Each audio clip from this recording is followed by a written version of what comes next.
사랑하는 초업제교회 성도 여러분, 유튜브 시청자, 구독자 성도 여러분 반갑습니다. 김정빈 목사입니다. 간밤에도 평안히 잘 주무셨습니까? 오늘은 2026년 7월 6일 월요일 아침입니다. 새로운 한 주의 시작입니다. 오늘 제가 기도하고 말씀 묵상을 시작합니다. 하나님 감사합니다. 간밤에도 지켜주시고 또 어제 맥주 감사절을 은혜 가운데 잘 보내게 하시고 또 이렇게 새로운 한 주를 우리에게 허락하여 주심에 감사합니다. 우리에게 주어진 이 하루도 하나님의 뜻대로 살기를 원하고 하나님의 영광에 올려드리는 우리의 삶이 되기를 원합니다. 그리하려고 이 아침에도 아버지 말씀을 묵상하오니 아버지의 말씀 묵상하며 나를 향한 주님의 음성을 듣게 하시고 나를 향한 아버지의 마음을 느끼게 하시고 나를 향한 아버지의 뜻이 무엇인가 깨달을 수 있도록 지혜를 주시옵소서. 이 말씀 묵상 시간을 성령 하나님께 의탁하옵고 우리를 죄에서 구원하신 예수님 이름으로 간절히 기도하옵나이다. 아멘. 할렐루야. 좋은 아침입니다. 함께 말씀 묵상하실 본문은 시편 110편입니다. 1절부터 7절까지의 말씀입니다. 우리 개역 개정판으로 다 같이 읽도록 하겠습니다. 여호와께서 내 주에게 말씀하시기를 내가 내 원수들로 내 발판이 되게 하기까지 너는 내 오른쪽에 앉아 있으라 하셨도다. 여호와께서 시온에서부터 주의 권능의 큐를 내보내시리니 주는 원수들 중에서 다스리소서. 주의 권능의 날에 주의 백성이 거룩한 옷을 입고 즐거이 헌신하니 새벽 이슬 같은 주의 청년들이 주께 나오는도다. 여호와는 맹세하고 변하지 아니하시리라. 이르시기를 너는 멜기세덱의 서열을 따라 영원한 제사장이라 하셨도다. 주의 오른쪽에 계신 주께서 그의 노하시는 날에 왕들을 쳐서 깨뜨리실 것이라. 문나라를 심판하여 시체로 가득하게 하시고 여러 나라의 머리를 쳐서 깨뜨리시며 길가에 시냇물을 마심으로 그의 머리를 드시리로다. 아멘. 네, 오늘 먼저 하나님 말씀 주의할 때 은혜 받으시기를 바랍니다. 자, 오늘 우리 시편 110편인데요. 1절부터 2절 두 절의 말씀은 왕권, 위임이 주된 내용이 되겠습니다. 오늘 1절은 하나님의 말씀, 곧 신적 신탁을 인용하는 형식으로 시작이 되고 있습니다.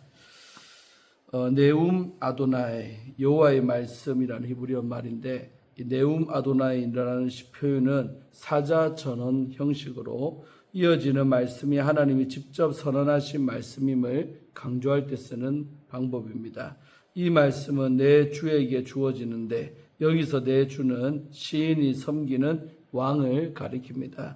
하나님의 오른편에 앉는다는 표현은 왕이 하나님과 가까운 권위의 자리에서 그의 통치에 참여함을 상징합니다.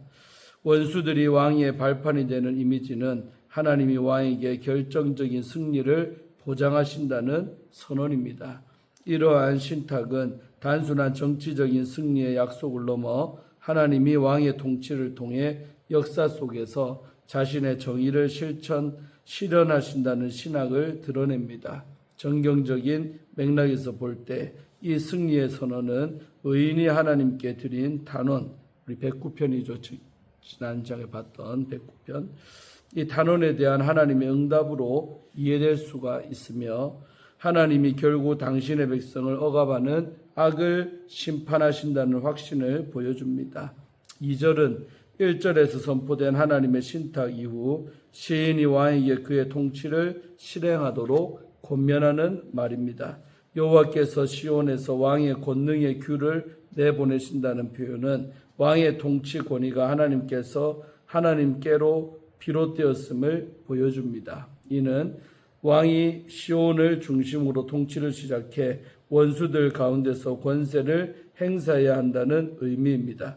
따라서 다스리소서라는 명령형 표현은 하나님이 부여하신 권위를 역사 속에서 행사하라는 시인의 권면으로 이해할 수가 있습니다. 여기서 왕의 통치는 원수들이 존재하는 현실에서 하나님의 정의와 질서를 구현하는 형태로 나타납니다. 이러한 모습은 시온을 중심으로 하나님의 통치가 확장된다는 시편의 왕권 신학과도 연결이 되며 왕이 하나님의 권위를 위임받아 세상에서 그 통치를 드러내는 존재임을 강조합니다. 자, 다음으로 우리 3절과 4절 두 절의 말씀은 거룩한 공동체와 제사장 선언이 나오고 있습니다. 3절은 왕의 통치가 실제 역사 속에서 어떻게 드러나는지를 시적으로 묘사하고 있는 구절이지만 히브리어 표현이 매우 난해해 다양한 해석이 제시되어 왔습니다. 먼저 주의 권능의 날은 일반적으로 왕이 군사적인 권세를 드러내는 전쟁의 날로 이해가 되지만 일부 학자들은 이를 왕의 탄생이나 즉위와 관련된 날로 해석을 합니다. 주의 백성이 헌신한다는 왕의 백성, 곧 그의 군대가 자발적으로 왕에게 헌신해 그의 통치에 참여하는 모습을 나타냅니다.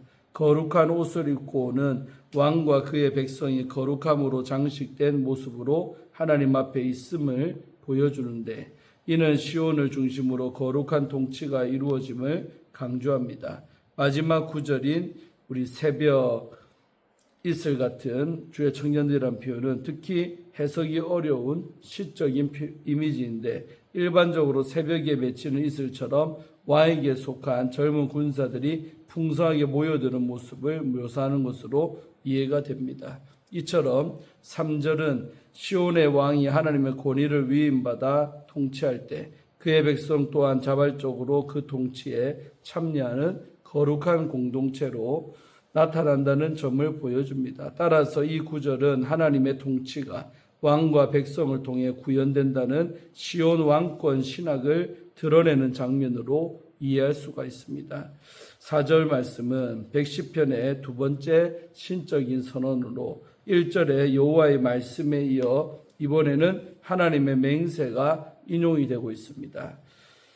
여호와는 맹세하고 변하지 아니하시리라는 표현은 하나님이 자신의 결정을 결코 철회하지 않으신다는 뜻으로 이어지는 선언이 절대적 확정성을 지닌 말씀임을 강조합니다. 이 맹세의 내용은 너는 멜기세덱의 서열을 따라 영원한 제사장이라는 선언입니다. 여기에서 왕은 제사장적 기능을 지닌 왕으로 묘사가 됩니다. 멜기세덱의 서열은 창세기 14장에 등장하는 살렘의 왕 멜기세덱을 떠올리게 하는데 그는 왕이면서 동시에 지극히 높으신 하나님의 제사장으로 등장합니다. 이러한 전통을 배경으로 볼 때 시편 110편은 왕은 하나님과 백성 사이를 연결하는 중재적 역할까지 수행하는 존재입니다. 특히 영원한 제사장이라는 표현은 이 왕의 역할이 일시적인 정치 권력에 머무르지 않고 하나님이 보증하신 지속적인 직무임을 강조합니다. 따라서 이 구절은 시온의 왕이 하나님의 통치를 대리하여 수행하는 왕이자 제사장이라는 신학적 이해를 드러냅니다. 이 사상은 유대 전통과 초기 기독교 해석에서 메시아적 기대와 연결이 되었으며 특히 신약에서는 예수 그리스도를 멜기세덱의 반차를 따른 영원한 제사장으로 이해하는 중요한 근거가 되었습니다. 다음으로 우리 5절, 6절, 7절 석절의 말씀은 열방에 대한 심판과 승리가 주된 내용입니다. 5절 말씀은 하나님이 왕과 함께 원수들을 심판하시는 장면을 묘사합니다. 주의 오른쪽에 계신 주라는 표현은 하나님이 왕의 곁에서 그를 돕고 계심을 나타냅니다. 그의 노하시는 날은 하나님이 심판을 실행하시는 때를 가리킵니다. 그날에 하나님은 왕들을 쳐서 깨뜨리실 것입니다. 이 구절은 왕의 승리가 하나님이 직접 심판하신 결과임을 보여줍니다.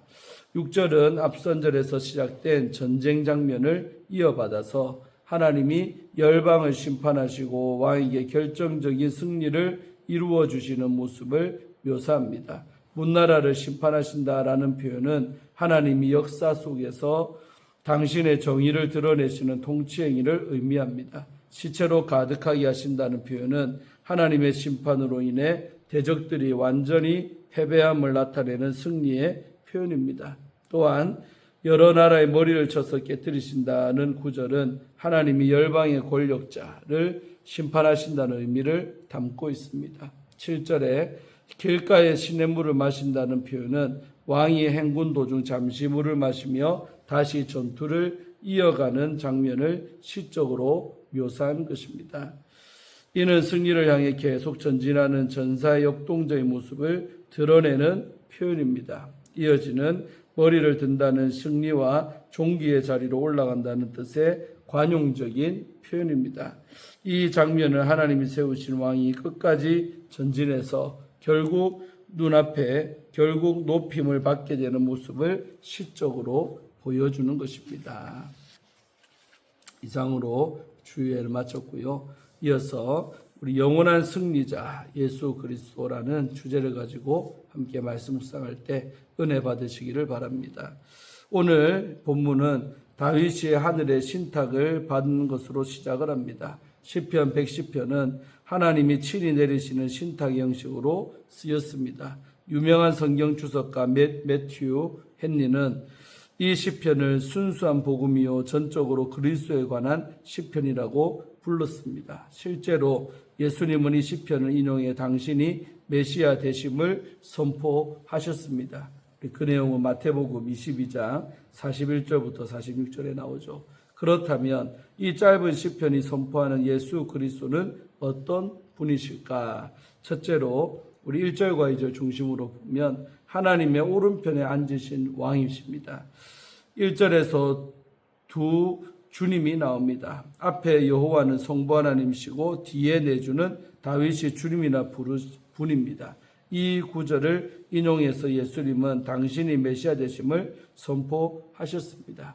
이어지는 내 오른쪽에 앉아있으라는 명령에서 오른쪽은 권위와 통치를 위임받은 자리를 상징합니다.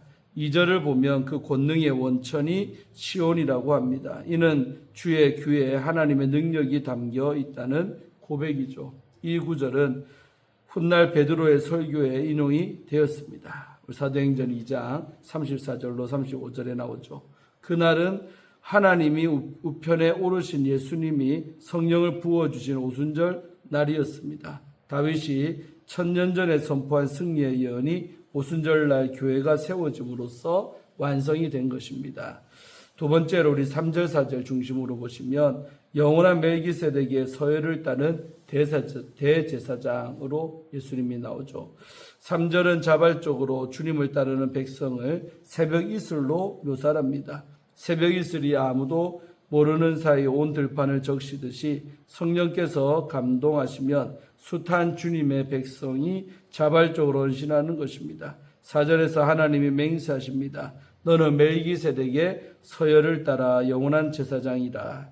이스라엘 율법상 왕과 제사장은 겸직이 불가능했습니다.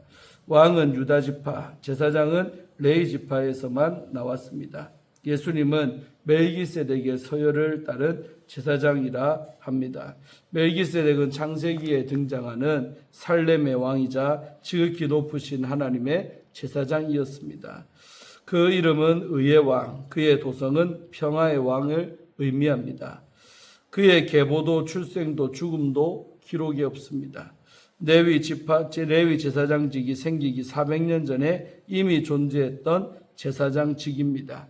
아론 계열 제사장들도 매일 제사를 드렸고 자신의 죄를 위해서도 희생제물을 필요로 했습니다.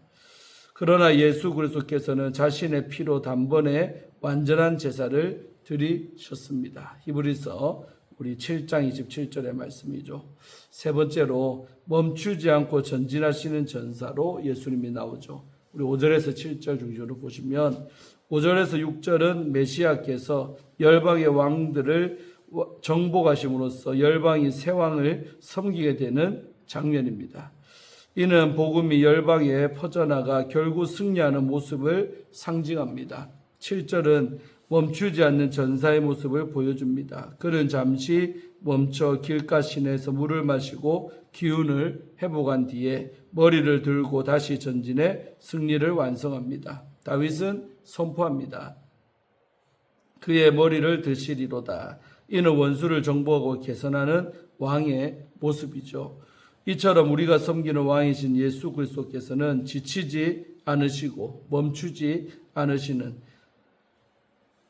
마침내 모든 것을 그 발 아래 두시는 분이십니다. 그분이 승리하셨기에 우리도 반드시 승리할 줄로 믿습니다. 사랑하는 우리 초업제 위의 성도 여러분, 또 유튜브를 통해 은혜 받고 있는 성도님들, 시편 110편은 1000년 전에 다윗이 앞으로 오실 메시아를 바라보며 기록한 예언의 시편입니다.